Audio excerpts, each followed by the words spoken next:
cidade, eu moro no interior de São Paulo, Votorantim. Fui ordenado como diácono. Ninguém entendeu, nem eu, mas agradeço a Deus, irmãos, que o Senhor marcou a minha vida, ainda que meu coração está dentro da congregação, nos santos cultos. O Senhor me abriu a porta do Evangelho.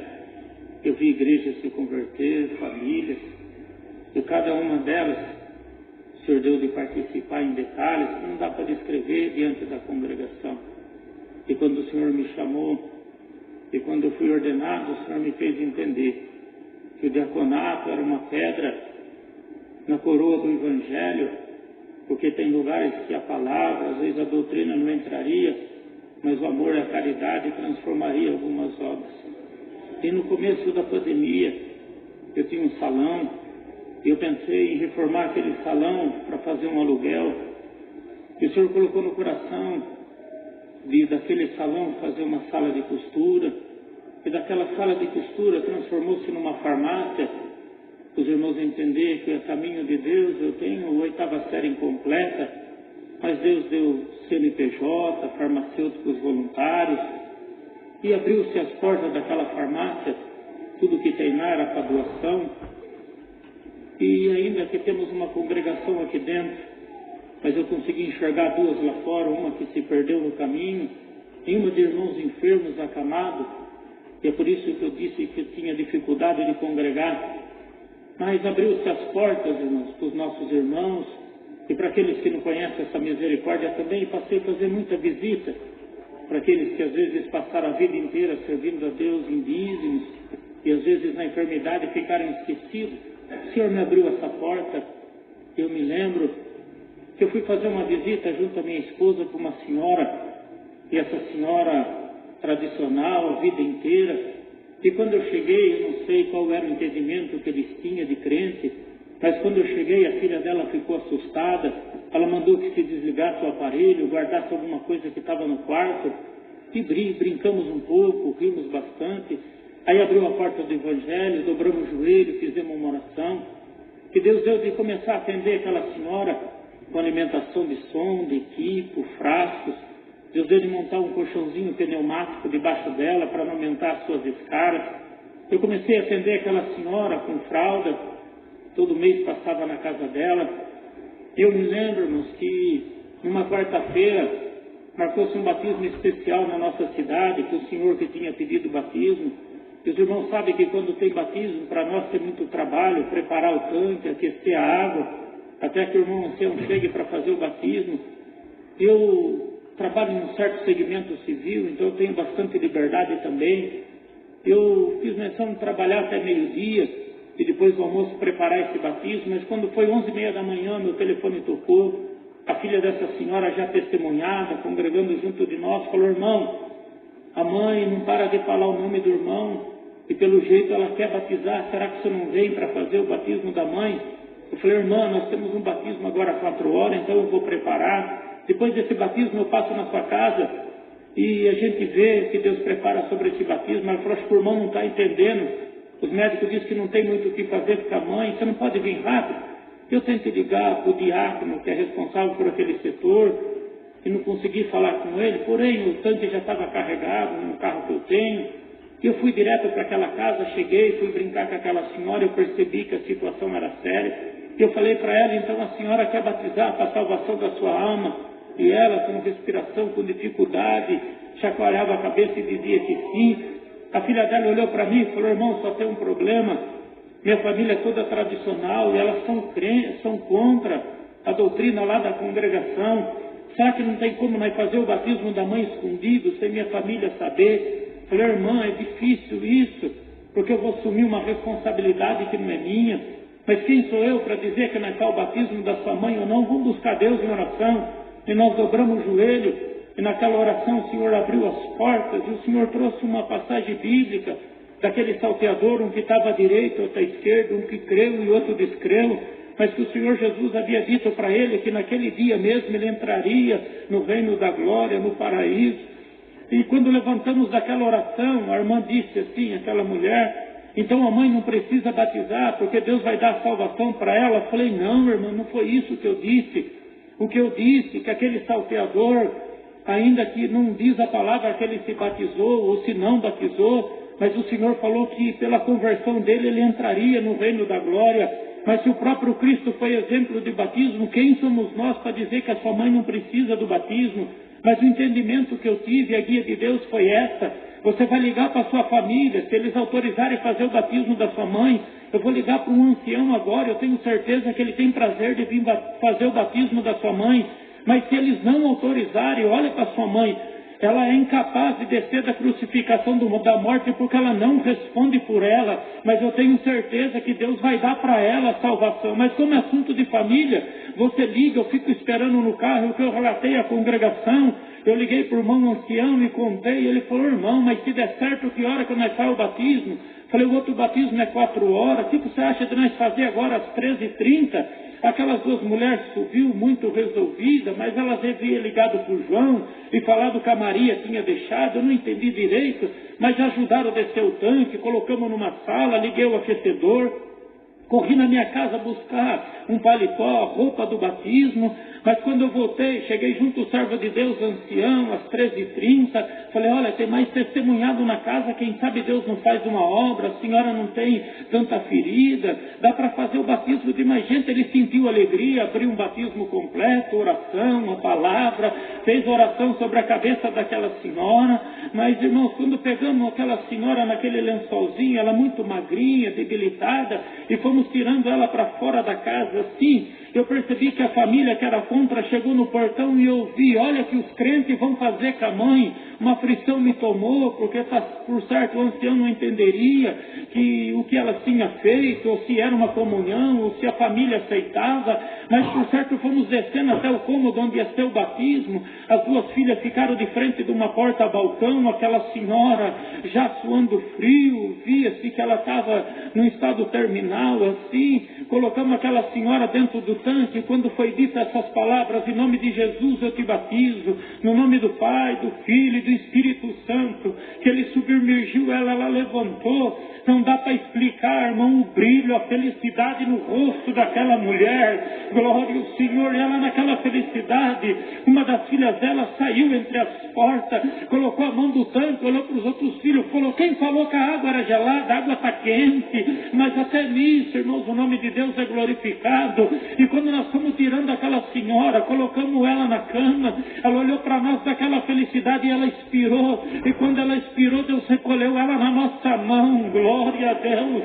Mas para nós é entendimento de uma obra de salvação. Mas para a família que era contra a filha, já levantou e foi falar: olha o que vocês fizeram. Ela não terminou, irmão, as palavras de dizer que foi o batismo que tinha matado a mãe dela, um dos filhos dela que estava presente, o Senhor, sem expressão, sem religião, um homem muito grande, falou: só um minuto, não fala nada, porque ontem à noite eu estive aqui, segurei na mão da mãe, e ela falou essas palavras para mim: filho, chama os irmãos da congregação, porque eu quero batizar para salvar a minha alma, e se Deus me esperar, nem que seja no último minuto da minha vida, eu quero o batismo para minha salvação. Então a mãe não morreu, Deus esperou ela até o último minuto para dar salvação. A partir de hoje eu também sou crente. Glória, aleluia.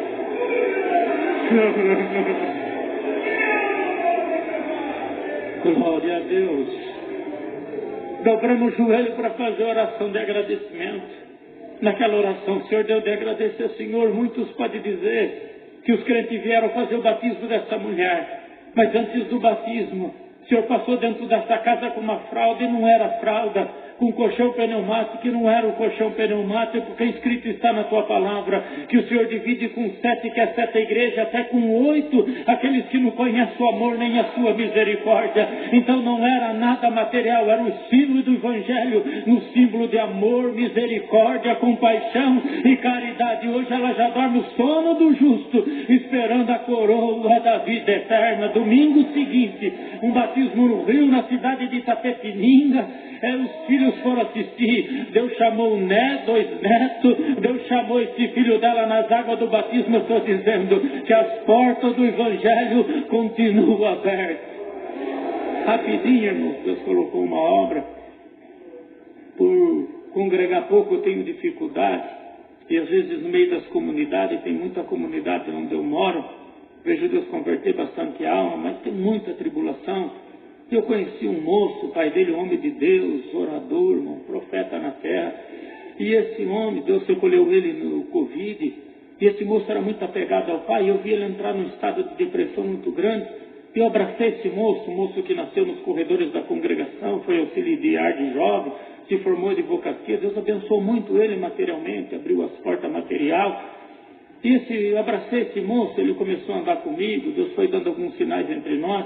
E nós estávamos subindo um bairro nobre ali de Sorocaba, por nome de Campolim, e eu dirigindo, mas estava um pouco nervoso. Ele começou a me dar alguns conselhos. Se eu ficasse só naquilo que diz respeito ao meu ministério, talvez eu não sofreria tanto. E aquilo foi encaixando igual uma luva nas minhas mãos. E quando nós paramos em frente ao supermercado, que o semáforo fechou, eu fui olhar para ele para dar atenção pelo que ele falava, mas eu vi no ponto de ônibus, por volta de meio-dia, uma moça com o véu na cabeça, amarrado, descalço, e um cachorrinho assim na mão. E eu fitei os olhos naquela moça, falei: irmão, olha para a moça. Ele olhou, falei: eu pergunto para o irmão, é normal uma moça, meio-dia, com o véu amarrado na cabeça, no meio da multidão, num ponto de ônibus? Ele falou: não é normal. Será que cabe como compromisso do meu ministério parar e abordar ela e perguntar o que ela está fazendo? Eu acho que não cabe. Mas será que não é Deus convidando nós para ver uma obra? Você está na comunhão? Ele falou: estou na comunhão, mas era horário de pico, irmãos, do centro. Custei fazer o retorno, fiz o retorno lá na frente. A hora que eu voltei, não achei mais a moça. Eu desci sentido um outro hipermercado que tem. Eu vi ela sentadinha assim na calçada, com a cabeça entre as pernas. Eu parei o carro atravessado assim na pista, desci correndo. Quando eu me aproximei dela, ela fez menção e saí correndo. Eu falei: calma, moça, eu sou um servo de Deus da congregação, eu estou aqui imitando a obra de Deus. Ela parou e ela veio na minha direção, o rosto angelical, os lábios todo trincado, e ela parou assim com o rosto perto do meu rosto. Falou: canta um hino para mim, eu tenho dificuldade de cantar. Falei: moça, qual que é o teu nome? Ela falou: não sei o meu nome, canta um hino para mim. Falei: moça, quem que é teu pai, quem que é tua mãe? Ela falou: não sei quem é meu pai, não sei quem é minha mãe, mas tem uma voz falando no meu ouvido para mim me jogar no viaduto, mas quando eu parei aqui eu não tive força. Canta um hino para mim, para essa voz parar de falar do meu ouvido. E o moço se aproximou, falou: irmão, olha, o caso é muito sério, vamos descer no estacionamento do hipermercado, porque tudo que nós fazer vai estar registrado ali por câmera, não vai estar guardado pela lei. Falei para ele pegar o meu carro, nós se encontrar no estacionamento, pedi licença, peguei no braço dela e fomos descendo no estacionamento. Ela falou que conhecia alguém dentro de uma academia, ele saiu correndo para ver se achava quem ela conhecia. Falei: moça, me ajude a te ajudar, você não lembra de ninguém da tua família? Ela falou: não lembro, irmão, nem ninguém, nem seu pai, sua mãe. Ela falou: não me lembro. O estacionamento lá é baixo. E ela parou, ficou olhando assim como se alguém tivesse chamado ela. Ela falou: eu lembrei da minha avó. Falei: qual é o nome da sua avó? Ela falou: eu não sei o nome da minha avó, mas eu lembro do telefone dela. Eu falei: então fala. Rapidinho eu desbloqueei o celular, ela foi falando, eu disquei. Quando eu coloquei no ouvido, que começou a chamar do outro lado da linha, sem eu falar uma só palavra, uma senhora atendeu, falou: fala uma coisa para mim, você está com a minha neta? Eu falei: eu estou com a sua neta. Glória ao Senhor, paz de Deus, irmão. Ela falou: amém, irmão. Vou te contar o que aconteceu. Faz 3 dias que essa menina sumiu, ninguém sabe onde ela está, mas eu acordei de manhã, dobrei o meu joelho na beira da minha cama, coloquei o meu celular na minha frente e falei: Senhor, eu só levanto daqui a hora que o meu celular tocar. É por isso que eu tinha certeza que você estava com a minha neta. Glória ao Senhor. Nisso o servo de Deus chegou, falou: irmã, me passa teu endereço, Retiro São João, Sorocaba. Falou o nome da rua, o número da casa. O servo de Deus jogou no GPS, coloquei aquela moça dentro do meu carro, travei as portas, liguei para minha esposa de vídeo e falei: olha, me acompanha que eu estou no meio de uma obra com uma moça dentro do meu carro. O moço começou a cantar hino para ela, ora ela queria descer, ora ela dava glória, ora falando coisa com coisa, mas quando nós paramos em frente ao Retiro São João. A serva de Deus ainda com o véu na cabeça, dando glória a Deus. Ela desceu, viu a avó, correu, as duas se abraçaram. E aquela comunhão foi como um convite para nós dobrar o joelho diante de Deus. Abriu uma oração, dobramos o joelho, Deus deu oração para o moço, Deus deu de ungir aquela moça, levantamos. A mente dela já restabelecida, ela tinha voltado na sua consciência, se assentamos e fomos começar a falar sobre o que tinha acontecido. Ela falou: irmão, eu estudo arquitetura, trabalho numa loja renomada dentro do Esplanada Shopping, mas no término do trabalho eu saí com uma amiga, fomos beber alguma coisa, e eu acho que colocaram algo na minha bebida e deram para mim beber. Por 3 dias ela ficou sem mente, mas nesses 3 dias Deus guardou ela do homem sanguinário, guardou o corpo dela, guardou ela do espírito do suicídio, porque quem ora, quem recita, quem dá glória, carrega o poderio dos anjos sobre a cabeça, nem a morte tem poder sobre ele. Aleluia, glória a Deus.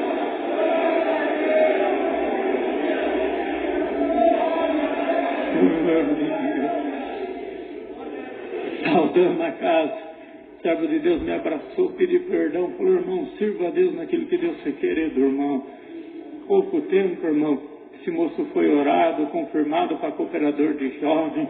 Hoje é o cooperador de jovem dos meus filhos. Agradeço a Deus que sábado agora Deus selou meu filho de 12 anos com a promessa do Espírito Santo. Agradeço a Deus por tudo. Trago saudação da minha comum congregação, Votorantim, bairro Itapeva, com a santa paz de Deus. Por tudo Deus seja louvado. Amém. Glória a Jesus. O nome de Deus seja louvado.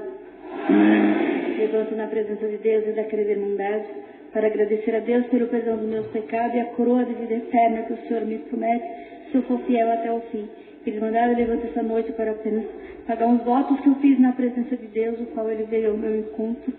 E cada um, agradeço a Deus por tudo, pago todos os meus votos feitos na presença de Deus, e o seu nome seja hoje em eterno louvado. Amém.